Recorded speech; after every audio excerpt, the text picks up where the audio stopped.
Xo'p, Figma bo'yicha ikkinchi darsimizni boshlaymiz. Bugungi darsimizda Figmada yangi fayl ochish, sketchdan import qilish, umuman Canvas, Figmaning interfeysi, layerlar, page'lar va boshqa shunga o'xshagan narsalarni ko'rib chiqamiz.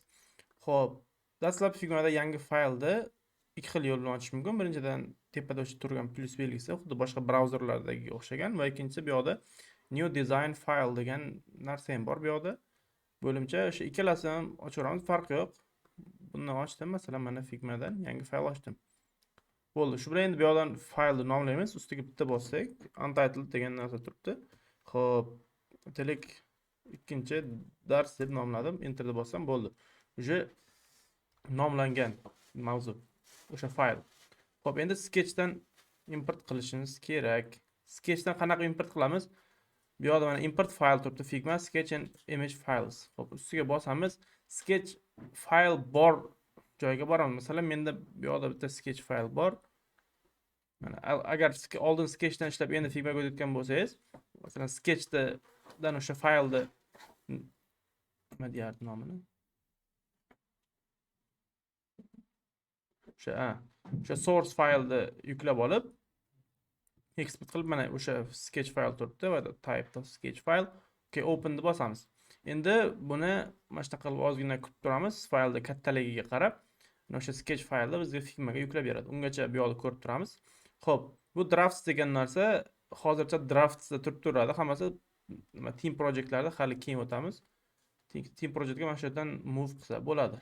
Xo'p, endi bu yerda kutilgan o'rtada turgan katta kulrang narsa bu canvas deb ataladi. Canvas bu tomonda layerlar va assetlar. Assetlar hali bor. Page'lar bor deb bu yoqda page qo'shishimiz mumkin. Ya'ni har bitta page alohida, xuddi Excel ishlatganlar bo'lsa oldin pastda mana bunaqa qilib page'lar turadi mana bu joyda. 1 2 3 4 o'shanaqa narsa bu yoqda bor. Ustiga 2 marta bosib page nomini o'zgartirishimiz mumkin. Aytaylik, masalan, buni ham ikkinchi dars deb ataymiz. Dars. Ya'ni plus bosib yana bitta page qo'shishimiz mumkin. Aytaylik cover. Cover nimaga kerak? Bu masalan qarang. Mana qilib hamma fayllarimni ustida chiroyli bo'lib ko'rinib turibdi. Aytaylik, bir qaraganda bilib olasiz qaysi faylligini.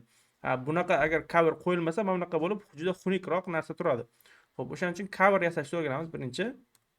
Deylik, mana frame ochishimiz kerak. Mana frame'ni A yoki F tugmalarini bosib orqali frame'ga o'tamiz. Frame bu artboard yoki frame ikkalasi bir xil narsa. Xo'p, frame bu bizni o'sha rassomchilikda oladigan bo'lsak, oq qog'ozga o'xshagan narsa. Bitta qog'oz, o'shaning ichiga chizamiz. Xo'p, mana A ni bosdim. Endi bu yoqda bizga frame'ning turlari bor, har xil. Telefon, tablet, o'sha yerdan Figma community'ni tanlaymizda plugin file cover deb bosamiz. 1920 ga 960.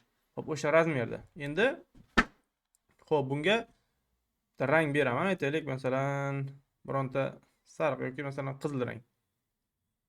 Qizil rang o'rtasiga tekst bilan ikkinchi dars deb yozdim. Katta qilib o'rtaga oldim. Bular hozir tushunmayotgan bo'lsangiz, keyinroq tushunib ketasiz. Kattalashtiraman. 200 qildim. Xo'p, mana o'rtaga keldi. Buni sonchani o'ng tomonini bosib set as thumbnail degan narsa bor. O'shani bosib qo'yamiz. Bosdik. Mana bo'ldi. Bu endi o'shanga thumbnail bo'ldi, ya'ni ustida turadi. Xo'p, bundan chiqib ketamiz, orqaga qaytamiz endi. Boyagi sketch faylimiz hali mana ko'rib turibsiz, chiroyliroq narsaga o'zgardi. Buni xohlagancha dizayn qilib olishimiz mumkin. Xo'p, endi mana buni yopib turamiz. Layerlar. Layerlar qanaqa bo'ladi? Aytaylik, bitta to'rtburchak chizdim. Ikkita bo'ldi, 3 ta ko'payib ketdi mana to'rtburchaklar. Mana shu yerda hammasi layerlar bo'lib turadi. Layerlar, aytaylik, hammasiga rang berib chiqaman buni.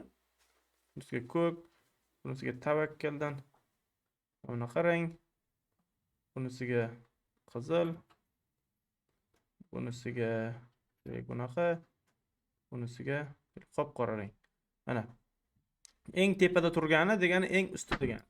Frontend dasturchilar bo'lsa Z index degan narsa bor, xuddi o'sha narsa bu yoqda ham o'ynaydi. Aytaylik, xo'p, buni tagiga tushirsam, bu ustiga chiqyapti. Buni ustiga chiqarishim mumkin, bunday qilishim mumkin. Ya'ni buni sichqonchani o'zi bilan ham o'ynatish mumkin yoki xohlasak Ctrl bilan mana enter tepasida pipe bor, pipe yonida bunaqa kirilchada tвердый znak bor. Bunaqa curly brackets bor. O'shani bittasini bossak, mana ustiga chiqarib o'ynaymiz. Yonidagi pastga tushiradi, bunisi o'ng tomondagi ustiga chiqaradi, chap tomondagi pastga tushiradi mana. Mana shunaqa qilib o'ynashimiz mumkin. Endi aytaylik, mana eng pastda turgan qizilni eng ustiga chiqarish mumkin. Bundaqa qilib mishka bilan ushlab yoki o'sha boyagi curly brackets bor, bunaqa jingalak qavs, bundaqa. O'shani shunday bitta bossak ham ustiga chiqadi mana. Buni bossak eng pastiga, buni bossak eng tepasiga yoki kontrolni ushlab bitta chiqarsak bo'ladi. Bitta tushirib. Xo'p. Endi layerlarni umuman bitta qilib guruh qilib qo'yish mumkin. Aytaylik, mana shu ikkalasini ushlaymanda buni bostirib mana group selection bor. Group selection yoki Ctrl G.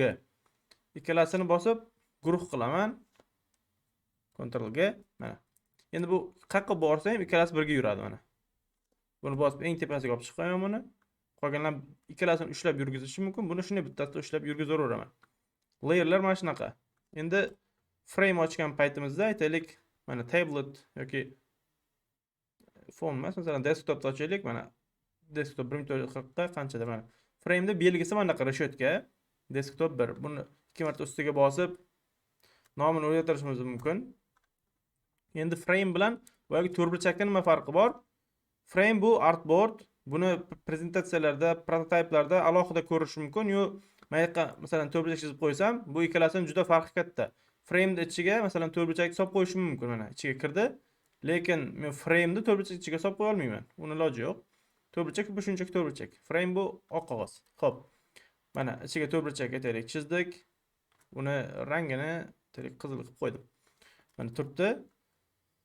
Endi mana buni o'rtasiga olish mumkin. Aytaylik, mana joyda turibdi. Buni o'rtasiga olib qo'yishim mumkin. Mana bu yoqda bu narsalar bor. Bu align left, ya'ni chap tomonga taqaydi. Buni bossam chap tomonga taqaladi. Buni bossam gorizontalni o'rtaga oladi, ya'ni uzunasiga emas, ko'ndalangiga o'rtaga oladi mana. Bu tomonga.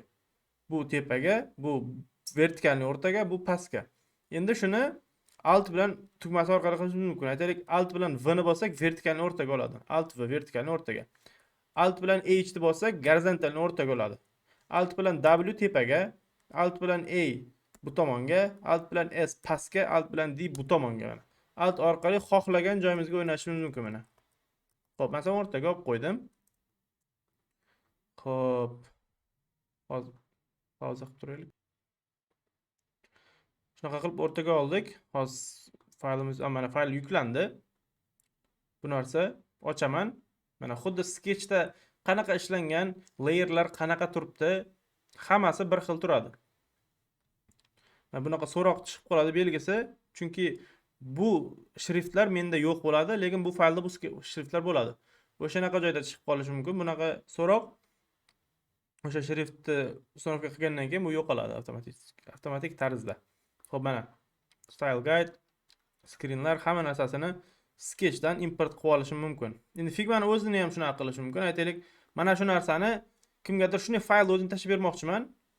Buni mana qilaman. Buni bosamanda fayl turibdi. Save local copy degan narsa bor. Bosaman, local copyni saqlaydi. Aytaylik, desktopga ikkinchi dars deb saqla. Bo'ldi, saqlandi mana. Desktop ikkinchi dars.fig.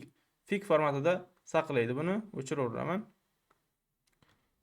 Hozircha o'rganishimiz kerak bo'lgan narsa shunaqa mana. Ctrl D ni bossam, yoniga 40 piksel tashab duplicate qilib qo'yaveradi. Ya'ni Ctrl D duplicate degani, ya'ni shundan duplikat olish, nusxa olish ikkita. Ctrl D ni bosib ketaveraman, mana ketaveradi. Endi layerlarda yana shundan tomoni mana layerlar bunday qilib o'ynashimiz mumkin. Bu yoqqa, bu pastga, buni bu yoqqa. Hozir hammasini nom bir qilib bo'lgani uchun mana bitta frame ikkinchi frame ichiga ham solib qo'yish mumkin mana. Bo'ldi. Nega ko'rinmayapti bu? Chunki bu yerda clip content degan narsa bor. Clip contentni bosib qo'ysam, ya'ni mana shu doirasidan, chegarasidan tashqaridagilar ko'rsatmaydi. Clip content yoniq tursa, ochiq tursa ko'rsataveradi. Shunaqa.